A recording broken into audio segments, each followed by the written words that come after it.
La rumba congolaise est un des plus importants héritages de l'histoire de la musique du monde. Le Congo, c'était le berceau de la musique en Afrique. Tout le monde voulait s'inspirer de la musique congolaise. On a connu les orchestres qui ont une renommée internationale au même titre que les Beatles ou les Rolling Stones. L'histoire de la rumba congolaise est une histoire d'un peuple qui a décidé de lutter contre l'oppression avec la musique. L'indépendance Cha-Cha, qui est faite par des musiciens congolais, a été partagée par tous les Africains. La rumba congolaise, ce n'est pas seulement la musique. La rumba congolaise, ce n'est pas seulement la danse. La rumba congolaise, c'est un état d'esprit. C'est un extrait de Rumba Kings, Rumba congolaise. Bonsoir Océane. Ce film est en compétition au Festival Fame, c'est la Gaîté Lyrique à Paris. Oui, tout à fait. C'est la première fois qu'il est présenté en France. Rumba Kings retrace la naissance et l'histoire de la rumba congolaise à travers des archives et des témoignages. On a pu le voir, une danse qui est arrivée entre 1940 et 1960 en République démocratique du Congo et qui, depuis fin 2021, est reconnue au patrimoine culturel immatériel de l'UNESCO. Un documentaire qui est donc présenté au Fame, le Festival international du film de musique, et qui a démarré cette semaine et qui rend bien honneur aujourd'hui à la rumba congolaise cette année, avec deux autres documentaires qui sont aussi en compétition. Un sur le groupe mythique Bocalo Music International qui suit une tournée européenne du groupe alors qu'il s'est passé pas mal de rebondissements. Et puis un troisième, Rumba Rules, qui est un plongeon dans le quotidien de l'orchestre Brigade Sarbati à Kinshasa, un orchestre qui veut moderniser la rumba. Regardez un extrait.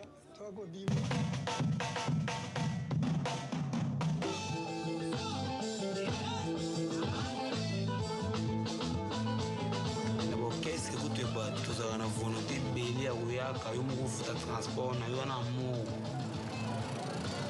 Mais si am non bimba, c'est pas mon touana.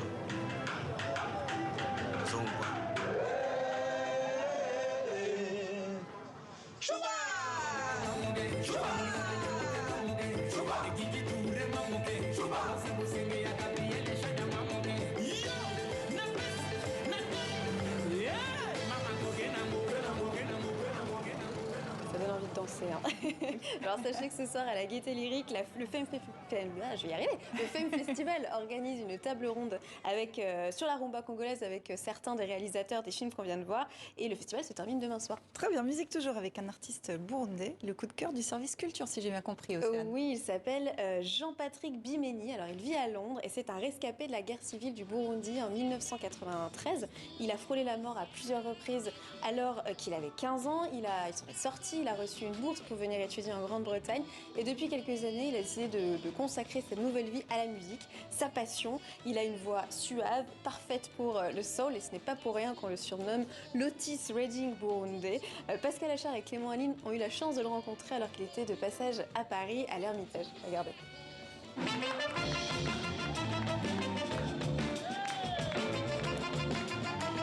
Une voix, une sacrée élégance et une soul à l'ancienne qui font instantanément groover le public.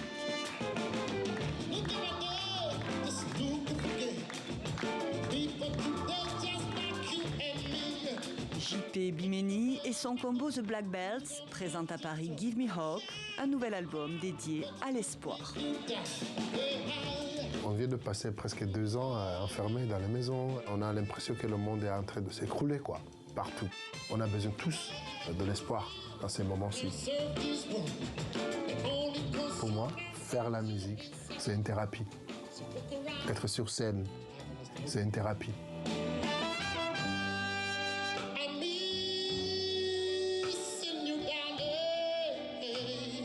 La musique, un antidote pour soigner ses blessures. Exilé depuis l'adolescence, le chanteur burundais a vu ses camarades de lycée se faire massacrer pendant la guerre civile en 1993.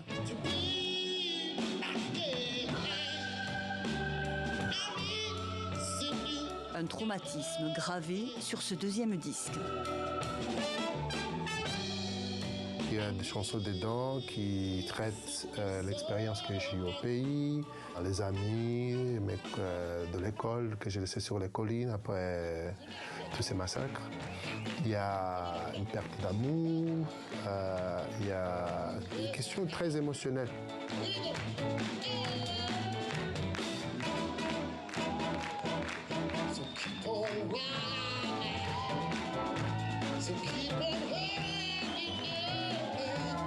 Une incroyable énergie aussi puisée dans les musiques qu'il écoutait au Burundi.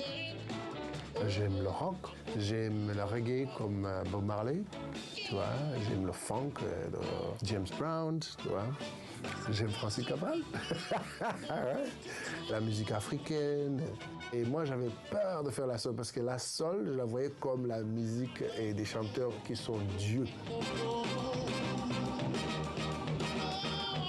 Travail et talent lui ont ouvert les portes du cercle très sélect des chanteurs remarquables de la musique de l'âme.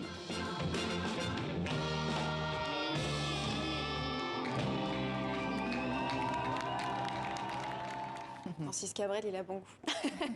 Après son premier album, Freeman, J.P. Bimini vient donc de sortir son deuxième album qui s'appelle Give Me Hope, Donne-moi espoir. Vraiment, écoutez-le. Ouais, vous allez repartir en dansant, j'ai l'impression. Oui, ce je soir, pense. Océane. Je vous dis à demain. À demain.